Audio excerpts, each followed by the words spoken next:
ABP Ganga, खबर आपकी, जुबान आपकी। और विकास पर डिबेट को लेकर केजरीवाल ने बड़ा बयान दिया है। डिबेट में शामिल नहीं होने पर मंत्री को अपशब्द कहे हैं। मंत्री सिद्धार्थनाथ को लेकर विवादित बयान दिया है दिल्ली के मुख्यमंत्री अरविंद केजरीवाल ने।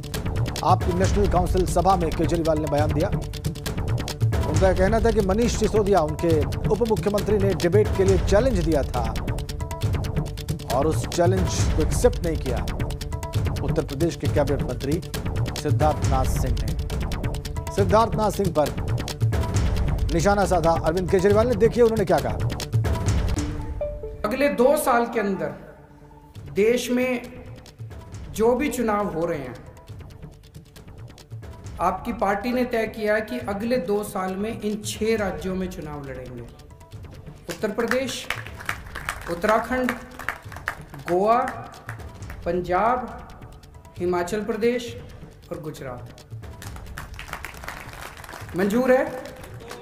हाथ खड़े कर दो जरा दोनों से। अगले 2 साल के अंदर देश में जो भी चुनाव हो रहे हैं, आपकी पार्टी ने तय किया कि अगले 2 साल में इन 6 राज्यों में चुनाव लड़ेंगे। उत्तर प्रदेश, उत्तराखंड, गोवा, पंजाब, हिमाचल प्रदेश और गुजरात। मंजूर है? हाथ खड़े कर दो जरा दोनों से। अगले 2 साल के अंदर देश में, ये अरविंद केजरीवाल बता रहे हैं कि कैसे वो उनकी योजना है उनकी पार्टी की चुनाव लड़ने की आगामी कुछ राज्यों के विधानसभा चुनाव में। उत्तर प्रदेश और उत्तराखंड का भी उन्होंने जिक्र किया, जैसे कि आपने देखा। इसके अलावा दूसरे राज्यों की बात की जहां पर अगले 2 वर्षों में चुनाव होने हैं।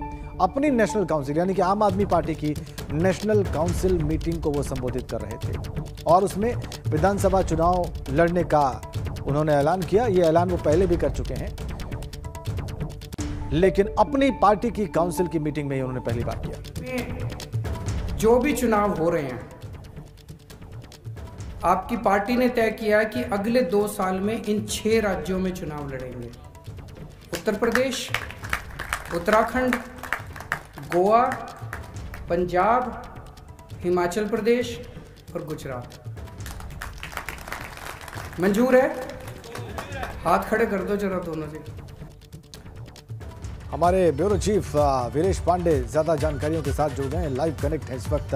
वीरेश, वैसे हम जानते हैं कि आम आदमी पार्टी चुनाव लड़ने जा रही है उत्तर प्रदेश में, लेकिन अब तो कई राज्यों की उन्होंने बात कर दी अगले आने वाले 2 सालों के लिए।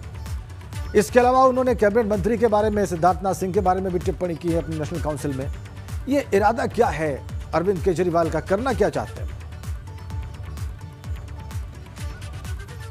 देखिए राजेंद्र, जब अन्ना आंदोलन हुआ था उस दरमियान भी मैंने अरविंद केजरीवाल और उनकी टीम को कवर किया था, और जब आम आदमी पार्टी की स्थापना हुई थी उस दिन भी मैंने उस पार्टी को कवर किया था।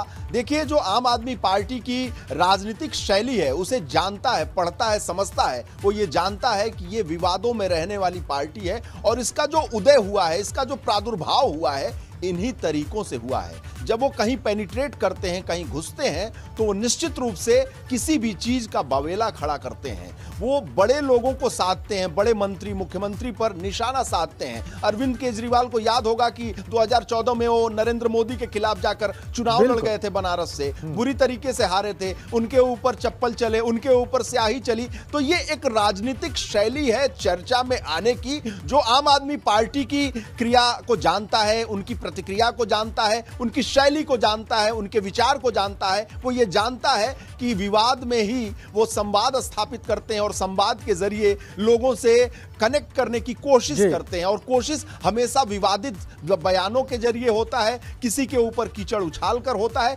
क्योंकि आम आदमी पार्टी ने जिस तरीके से सफलता प्राप्त की अपनी स्थापना के साथ, तुरंत वो सत्ता में, दिल्ली जैसे जगह पर सत्ता में आ गई, और उसकी जो शैली है अन्ना आंदोलन के समय से ही देखने को मिला कि लोगों को कटघरे में खड़ा किया जाए, देश के बड़े उद्योगपतियों को कटघरे में खड़ा किया जाए, देश के जो बड़े राजनेता हैं उन्हें कटघरे में खड़ा किया जाए, उनके ऊपर जो गुरिल्ला वार है, जो एक हम कहते हैं कि गुरिल्ला वार की जो शैली है, यानी आप हमला करो उनके ऊपर। ठीक है आपने कि वो पेनिट्रेट करते हैं विवाद के साथ, यहीं से संवाद शुरू करते हैं वो।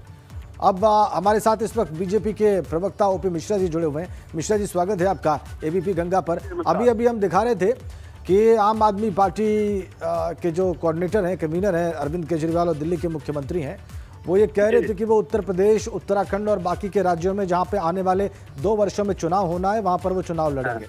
तो आपका दल तैयार है इसके लिए?